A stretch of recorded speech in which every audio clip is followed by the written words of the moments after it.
नमस्कार दोस्तों, स्वागत है हमारे चैनल पे। एक भाई ने कमेंट किया था कि सर ग्रुप डी से प्रमोशन होके हम डिपार्टमेंटली एग्ज़ाम देके स्टेशन मास्टर और गार्ड बन सकते हैं कि नहीं बन सकते। और दूसरा कमेंट ये था कि जीडीसी का जो वैकेंसी है या फिर जो एलडीसी का वैकेंसी है वो क्या हर साल आती है या शेड्यूल रहता है या फिर नहीं रहता है। तो इसके बारे में दोनों में चर्चा कर। तो पहली बात ये है कि डिपार्टमेंटली एग्ज़ाम देके हम स्टेशन मास्टर या फिर गार्ड या फिर सीसीटीसी सीनियर सीसीटीसी बन सकते हैं कि नहीं बन सकते। तो देखिए, जब आप ग्रुप डी का भी जो वैकेंसी आई है 22,000 उसका प्रिपरेशन करेंगे या फिर जो ग्रुप डी में आ गए हैं या फिर जो आएंगे, तो इसमें प्रमोशन होने के लिए 2 वैकेंसी का है। पहले 2 तो एलडीसी में आता है, एक जीडीसी में आता है। तो पहले एलडीसी समझ लेते हैं, उसके बाद जीडीसी समझ लेते हैं। तो एलडीसी एग्ज़ाम क्या होता है, तो इसका फुल फॉर्म है लिमिटेड डिपार्टमेंटल कॉम्पिटिटिव एग्जामिनेशन।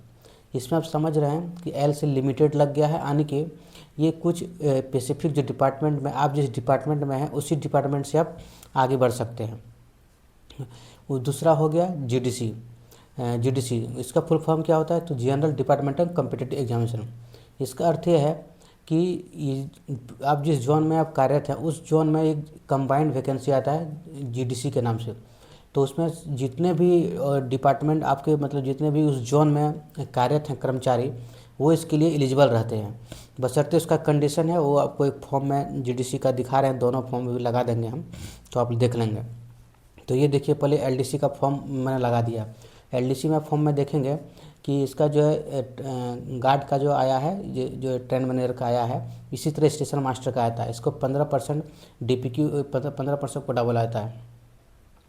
तो इसमें जो सिलेक्शन होता है वो काफ़ी आसानी से होता है।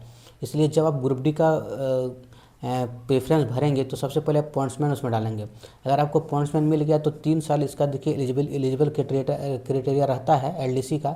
तो 3 साल जब आप कंप्लीट कर लेंगे उसके बाद आप एलिजिबल हो जाएंगे वो एग्ज़ाम देने के लिए। और लगभग फ्रीक्वेंसी 2 साल 2.5 साल के अंदर जोन में आ ही जाती है एलडीसी की वैकेंसी। और इसमें सिलेक्शन काफ़ी आसानी से हो जाता है।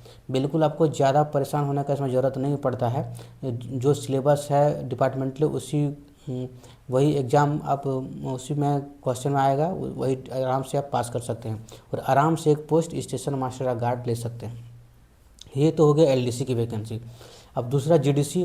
जीडीसी में वैकेंसी ये देखिए क्या है कि ये बिल्कुल ओपन जैसा ही होता है इसका एग्जामिनेशन।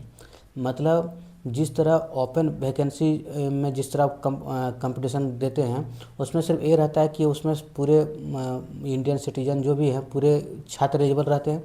लेकिन इसमें क्या है कि आपका जोन में आया है डिपार्टमेंटल वैकेंसी जीडीसी, तो आप उसी जोन का जो ऑल स्टाफ कार्यरत हैं उसी के लिए एलिजिबल हैं। यार ये देखिए फॉर्म मैंने जीडीसी का लगा दिया है।